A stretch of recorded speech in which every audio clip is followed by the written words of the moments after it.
To Autumn by John Keats, line by line explanation in Hindi.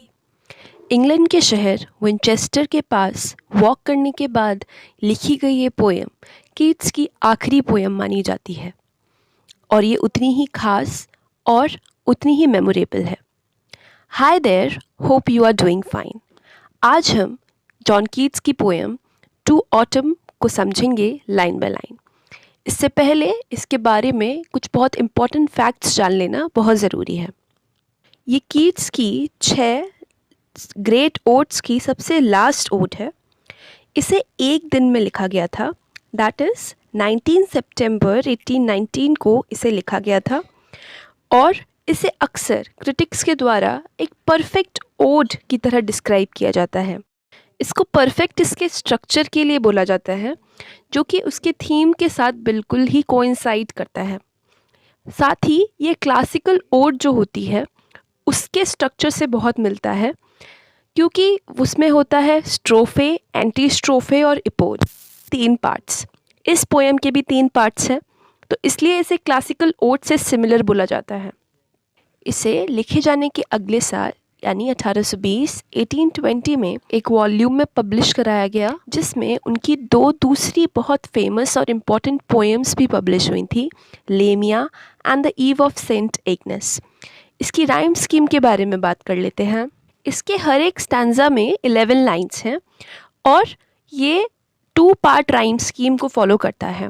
That means कि first जो 4 lines होंगी उनकी rhyme scheme होगी A B और जो बाकी की 7 लाइन्स होंगी तो फर्स्ट स्टैंजा में तो राइम स्कीम होगी सी डी सी सी ई और जो दूसरे और तीसरे स्टैंजाज हैं उनकी 7 लाइन्स का पैटर्न थोड़ा चेंज है, सी डी ई।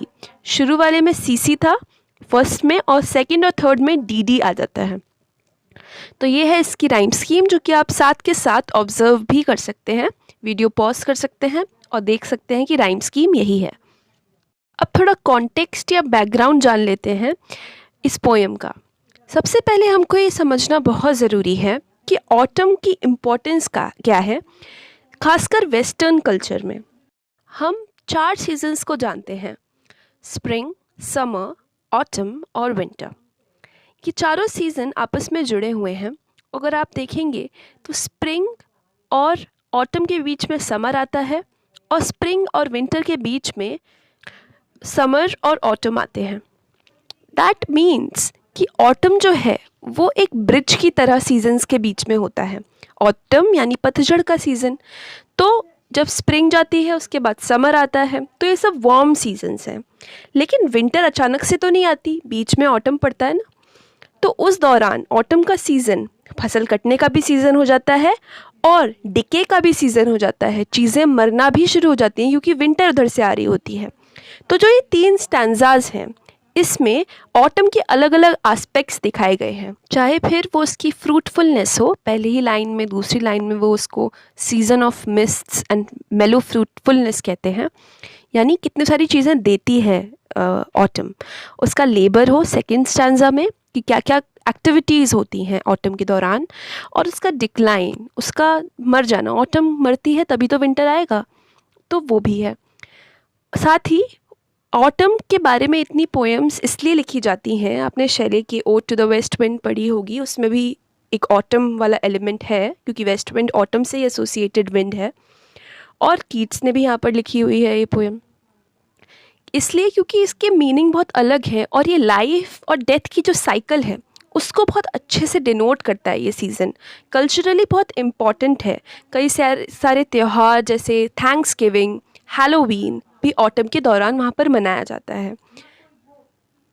कोई नई चीज़ की शुरुआत करनी होती है तो लोग ऑटम को ही चुनते हैं। एक नया जो एक बिगनिंग होती है ऑटम को उससे एसोसिएट किया जाता है। यहाँ पे हम कंफ्यूज हो जाते हैं क्योंकि ऑटम हम सोचते तो ऐसे हैं कि पतझड़ का सीज़न है, सब कुछ हट रहा है, फ्रेशनेस नहीं है लीव्स में, तो ये नई शुरुआत कैसे हुई। इसलिए आपको ये कॉन्टेक्स्ट जानना ज़रूरी है कि ऑटम कहीं ना कहीं एक ब्रिज सीज़न है, एक ट्रांजिशन, बदलाव का सीज़न है, तो दोनों ही चीज़ें वहाँ पे होती हैं।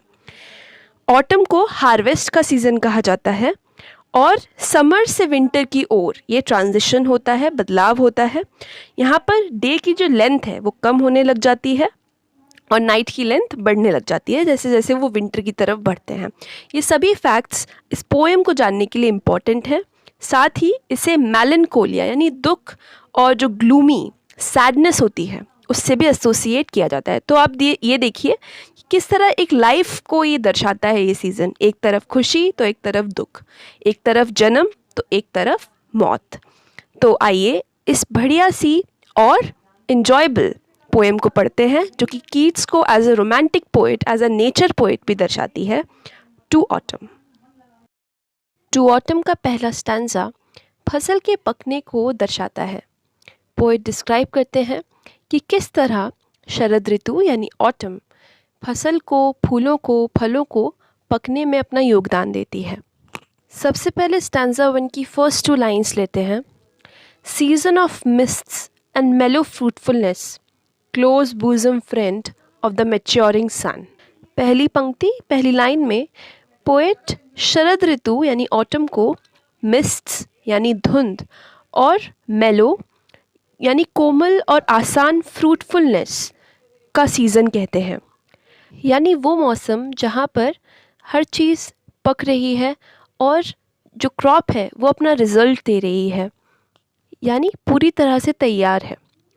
Second line, close bosom friend of the maturing sun. इस लाइन में कवि शरद यानी ऑटम को सूरज का बहुत करीबी दोस्त बताते हैं। क्लोज बूजम फ्रेंड बोलते हैं उसे, यानी बूजम मतलब होता है दिल, तो सूरज के दिल के बहुत करीबी जो फ्रेंड है वो है ऑटम, यानी सूरज और ऑटम का बहुत गहरा साथ है। नेक्स्ट लाइन्स पढ़ते हैं।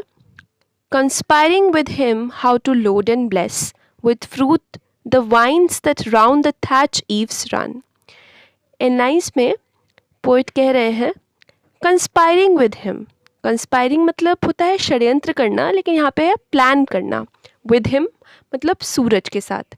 जो ऑटम है वो सूरज के साथ प्लान कर रहा है। क्या प्लान कर रहा है? How to load and bless, किस तरह लोड यानी भर देना और ब्लेस यानी अपना आशीर्वाद देना। किसको? With fruit the vines that round the thatch eaves run.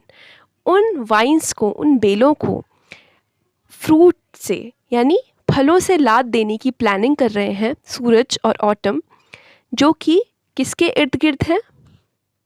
Thatch eaves के। थैच मतलब होता है एक फार्म हाउस समझ लीजिए, एक झोपड़ी जैसा।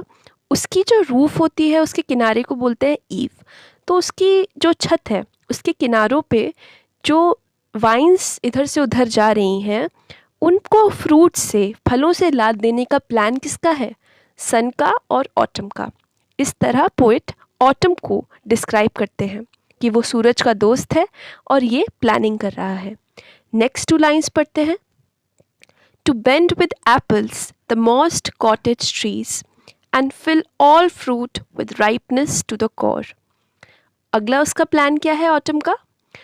To bend with apples the moss'd cottage trees, की जो कॉटेज ट्रीज़ हैं यानी कॉटेज एक झोपड़ी समझ लीजिए, बड़ी सी फार्म हाउस ही होता है, उसके पास जो ट्रीज़ हैं उनको एप्पल से लाद देना कि वो झुक जाएं, बेंड हो जाएं। ये ऑटम का प्लान है। And fill all fruit with ripeness to the core, और जितने भी फ्रूट्स आने वाले हैं, आ रहे हैं, उनको अंदर तक, कोर तक राइपनेस से, मिठास से भर देना, उन्हें भीतर तक पका देना। नेक्स्ट लाइन्स पढ़ते हैं। To swell the gourd and plump the hazel shells with a sweet kernel to set budding more. अब वो कहते हैं अगला प्लान क्या है ऑटम का? गोड क्या होती है? लौकी जैसा जो एक फ्रूट होता है या फिर एक सब्ज़ी होती है, उसको पूरी तरह स्वेल करवा दे, बड़ा कर देना। फ्रूट्स मौसम के हिसाब से ही तो बड़े होते हैं, तो ऑटम की प्लानिंग है कि वो लौकी को, और लौकी जैसा दिखने वाला एक फ्रूट है, सब्ज़ी है, उसे पूरा बड़ा कर देगी, स्वेल कर देगी। And plump the Hazel shells.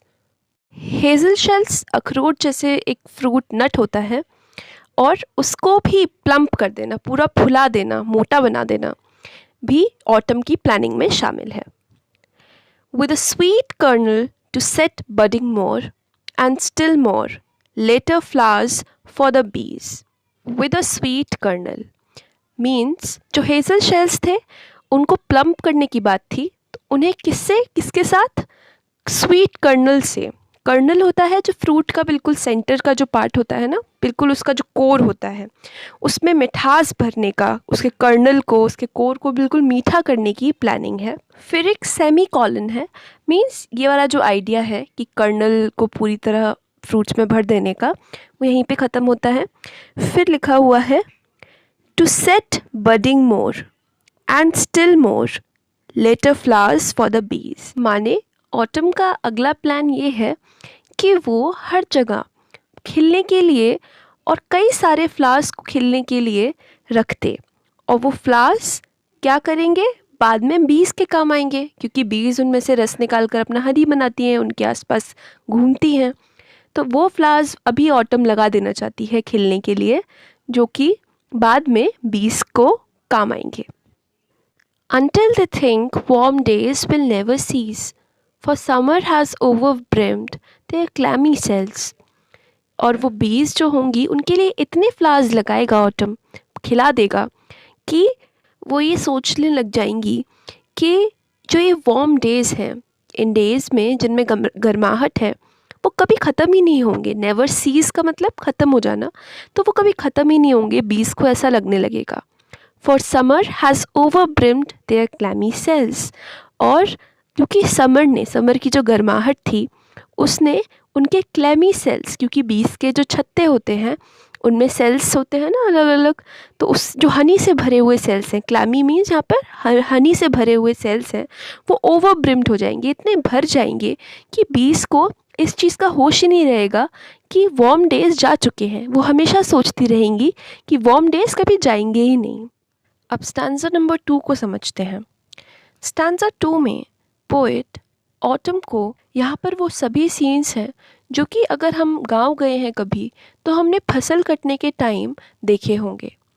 उन सीन्स में जो कि नॉर्मली होते हैं फसल कटने के टाइम, पोएट ऑटम को सेट करते हैं एक लेडी की तरह। वो उसको पर्सोनिफाई यानी उसका मानवीकरण करते हैं एक औरत के रूप में, और उसे अलग अलग जगह पर बैठे हुए दिखाते हैं। आइए जानते हैं कि पोएट किस तरह ऑटम को स्टैंजा में डिस्क्राइब करते हैं। फर्स्ट 4 लाइन्स लेते हैं। Who hath not seen thee oft amid thy store? Sometimes whoever seeks abroad may find thee sitting careless on a granary floor, thy hair soft lifted by the winnowing wind. चलिए समझते हैं। First line में who hath not seen the oft amid Dai store, poet पूछते हैं autumn से, दी मतलब autumn, कि किसने तुमको नहीं देखा अपने, जो तुम सारी अपनी बाउंटी लाती हो, अपने उपहार लाती हो, तुम्हारा जो स्टोर है उसके बीच में बैठे हुए, यानी जो हार्वेस्ट है उसके बीच में बैठे हुए तुम्हें किसने नहीं देखा। Sometimes whoever seeks abroad may find the sitting careless on a granary floor. Poet बोलते हैं कि अगर कभी कभार तो ऐसा भी होता है कि जो भी बाहर निकलता है थोड़ा भी, वो तुमको कहीं भी देख सकता है और बैठे हुए देख सकता है, जो केयरलेसली, बिल्कुल बेफिक्र होकर, कहाँ पे? ग्रैनरी के फ्लोर पे। ग्रैनरी होती है जहाँ पे ग्रेन्स रखे जाते हैं, फसल को जमा किया जाता है ना, वैसा कोई कमरा या बिल्डिंग, उसके फ्लोर पर बैठा हुआ तो तुम्हें कोई भी पा सकता है और देख सकता है। The hair soft lifted by the winnowing wind, और तुम्हारे जो हेयर हैं, बाल हैं, वो सॉफ्टली लिफ्टेड है, हल्का सा वो लिफ्टेड है, ऐसे उड़ रहे हैं। कौन उड़ा रहा है उनको? Obviously wind. और विंड कैसी है? विनोइंग। अब यहाँ पर एडजेक्टिव्स को कैसे इंटरवाइन और इंटरवीव किया गया है कि विनोइंग जो प्रोसेस होती है, हमने साइंस में एसएसटी में पढ़ा होगा कि जब हम कूड़ा अलग करते हैं उसमें से जो हमारी फसल होती है, तो ऊपर खड़ी हो जाती हैं औरतें और उसे झाड़ना ऐसे शुरू करती हैं, एक सूप या जिसे सीव कहते हैं उससे, तो विनोइंग विंड कहा गया है। तो क्योंकि फसल के दौरान ऐसी विनोइंग चलती ही रहती होगी, इसलिए विनोइंग विंड मीन्स विंड भी ऐसा लग रहा है कि ऑटम के बालों को ऐसे ही इधर उधर हवा में कर कर साफ़ करने की कोशिश कर रही है और उड़ा रही है, जैसे विनोइंग की प्रोसेस में किया जाता है। उसके बालों को फ़िल्टर करने की कोशिश कर रही है। तो कैसे इन्होंने एक फसल को साफ़ करने वाला एडजेक्टिव हार्वेस्ट से जो जुड़ा हुआ है वो ऑटम के लिए यूज़ किया। नेक्स्ट लाइंस पढ़ते हैं। और on a half reaped furrow sound asleep, drowsed with the fume of poppies, while thy hook spares the next swath and all its twined flowers. Poet बोलते हैं, या फिर विनोइंग विंड के बाद आप देखिए सेमीकोलन था और उसके बाद वो नया एक आइडिया शुरू करते हैं। वो बोलते हैं या फिर एक हाफ रीप्ड फरो, यानी एक फील्ड है। फरोज जो होते हैं फील्ड पे जब हम उन्हें जोतते हैं तो लाइंस बना दी जाती हैं, तो उसे हाफ रीप्ड है, वो मतलब आधा ही उसमें से काटी गई हैं चीज़ें, मतलब वो आधी पड़ी हुई है फील्ड कटने के लिए। साउंड अस्लीप, उस पर आराम से सोती हुई तुम मिल जाती हो ऑटम से, वो बोलते हैं। Drowsed with the fume of poppies, और तुम सो रही हो क्योंकि तुम बहुत ड्राउजी फील कर रही हो, बहुत बेहोश फील कर रही हो। किससे? Fume of poppies. पॉपी एक प्लांट होता है जो कि नशे से रिलेटेड होता है, नशा करवा देता है वो। तो उसके फ्यूम से, उसकी सुगंध से, गंध से तुम बहुत ड्राउजी फील कर रही हो। तो देखिए यहाँ पर वो सारी एक्टिविटीज़ को पॉइंट आउट कर रहे हैं। हार्वेस्ट वाली एक फील्ड जो कि आधी अभी पड़ी हुई है, पॉपीज़ जो कि एक फसल है वो भी। तो उस सब को उन्होंने ऑटम से मिला दिया कि ऑटम एक औरत है और इन सब से वो कैसे रिलेट कर कर कहीं सो रही है, कहीं पॉपीज़ की गंध से उसे बेहोशी आ रही है। While thy hook spares the next spot and all its twined flowers, और उस दौरान क्या होता है, तुम्हारा जो हुक है, हुक मीन्स आप स्काइद जो कहते देते हैं ना, जो हसिया वाला जो उसका औजार है जिससे वो काट रही है, यहाँ पे तो ऑटम हार्वेस्ट कर रही है पोइट के हिसाब से, तो वो छोड़ देती है क्योंकि वो सो गई ना।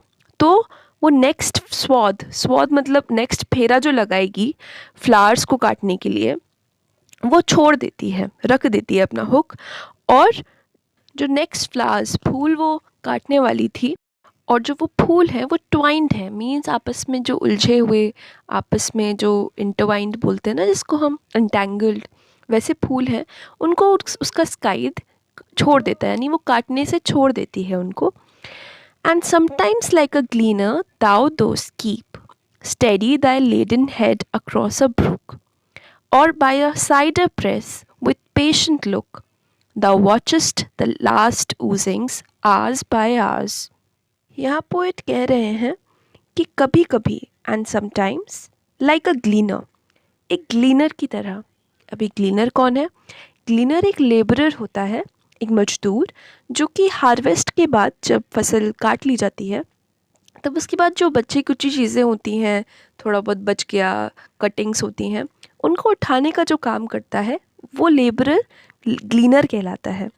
तो पोइट कहते हैं कि तुम उस ग्लीनर की तरह, उस मजदूर की तरह, thou dost keep steady thy laden head across a brook, और तुम क्या रखती हो?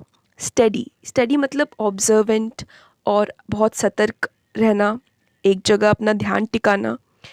और किसका ध्यान टिकाती हो? तुम्हारे लेडन हेड का।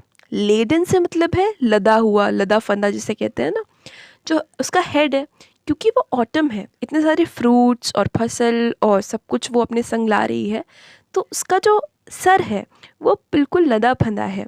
तो उस लदे फंदे और लोडेड जो सर है उसके साथ, सर के साथ वो अक्रॉस द ब्रुक देखती है, और बड़े ही ऑब्जर्वेंट होके, बड़े ही ध्यान से वो जो नदी है, ब्रुक यानी नदी, उसके पार ऐसे देख रही है, ऐसा पोइट बताते हैं। और by a cider press with patient look, या एक साइडर प्रेस क्या होती है? जो एप्पल्स होते हैं, एप्पल साइडर मतलब एप्पल का जो जूस निकलता है, जहाँ जूस निकलता है उसे साइडर प्रेस बोलते हैं। तो उसे तुम एक पेशेंट लुक के साथ देखती हो, बहुत ही धैर्य वाले, धीरज वाले एक लुक के साथ देखती हो।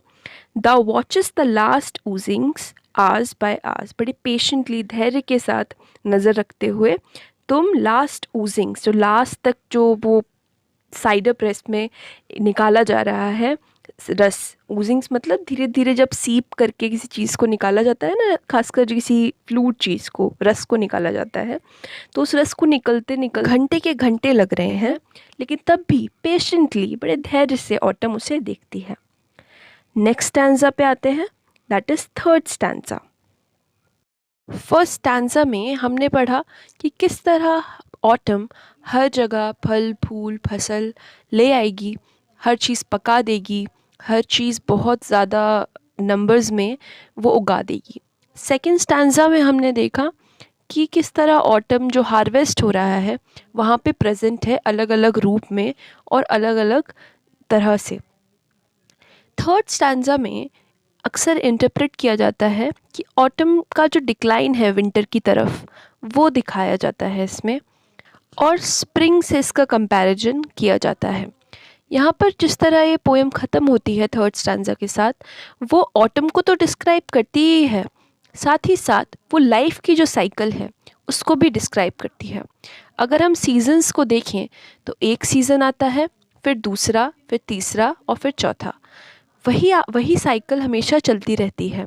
जैसे हमारी जीवन की साइकिल भी हमेशा सेम चीज़ें एक ऑर्डर में होती हैं, फिर वो ख़त्म होती हैं, फिर से नई शुरुआत होती है। तो वो ऑटम को भी इस तरह ही पोएट दिखाते हैं। तो आइए लाइन बाय लाइन इस पोएम के थर्ड और लास्ट स्टैंजा को पढ़ते हैं। फर्स्ट 4 लाइन्स देखते हैं। Where are the songs of spring? Ay, where are they?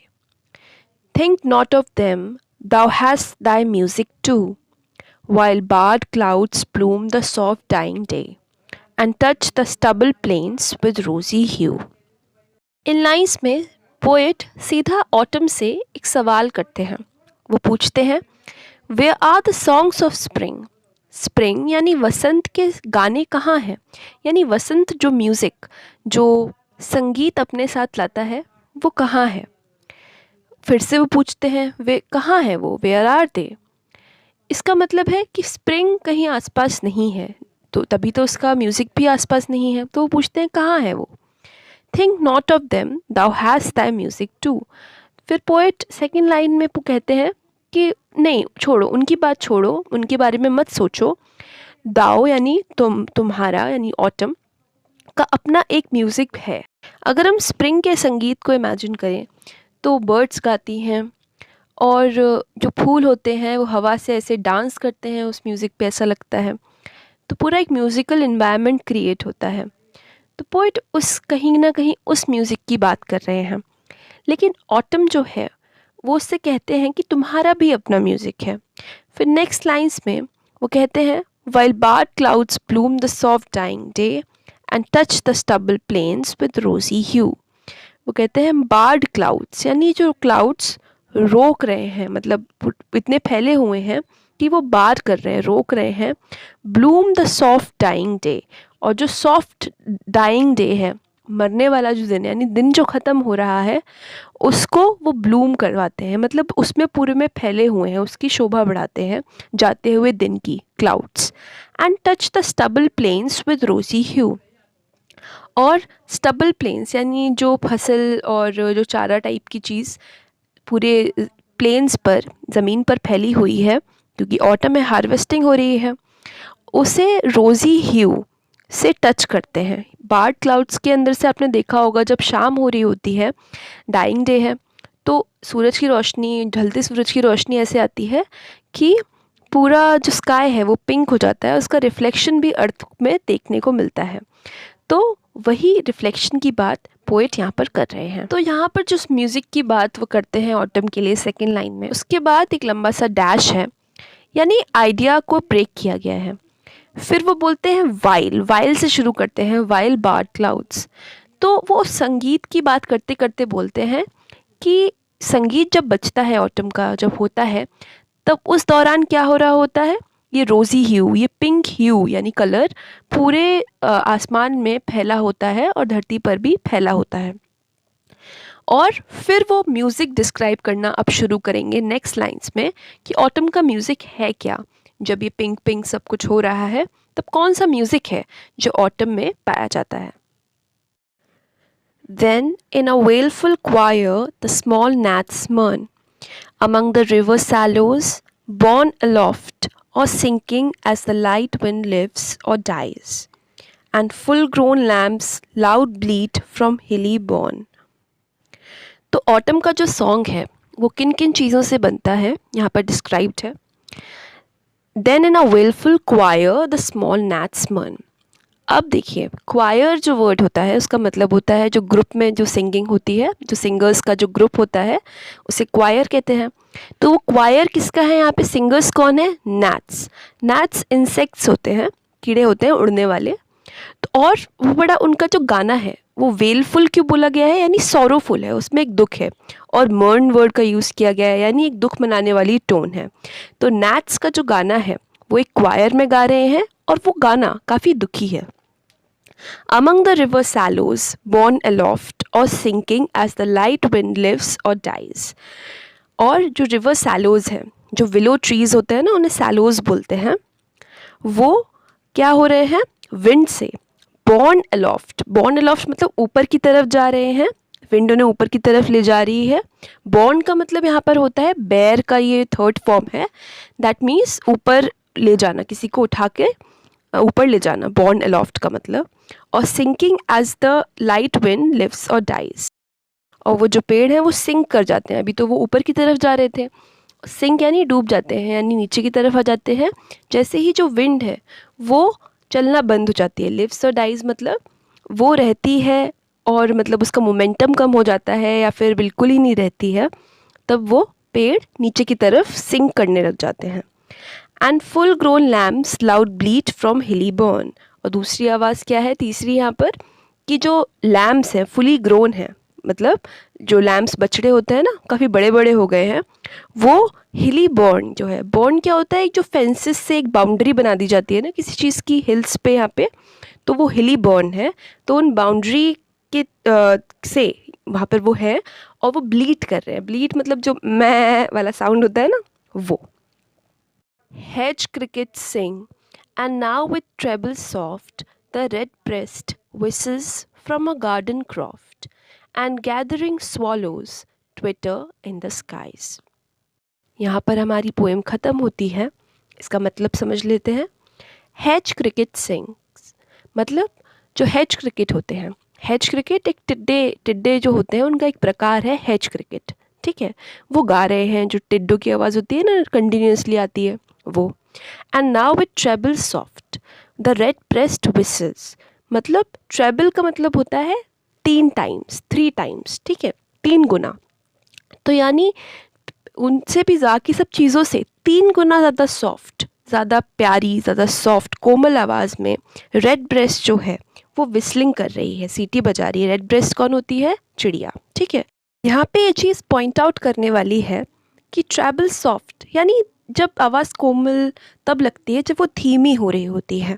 इससे पहले आपने विंड को लिव्स एंड डाइज वाला जो आपने अभी हमने पढ़ा, इसका मतलब एक डिके को दिखा रहा है. विंटर की तरफ अब हल्की पड़ रही है, ऑटम का जो चार्म था वो हल्का हल्का होता चला जा रहा है, धीरा धीरा म्यूज़िक हो रहा है, सॉफ्टली बर्ड्स जो हैं वो अपनी आवाज़ निकाल रहे हैं.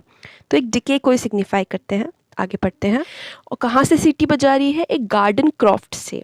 यानी गार्डन क्रॉफ्ट का मतलब होता है कि एक फील्ड, छोटी सी एनक्लोज्ड फील्ड जो कि एक गार्डन है. क्रॉफ्ट का मतलब एक फील्ड होता है, तो एक छोटे से जो गार्डन है वहाँ से वो विसल कर रही है.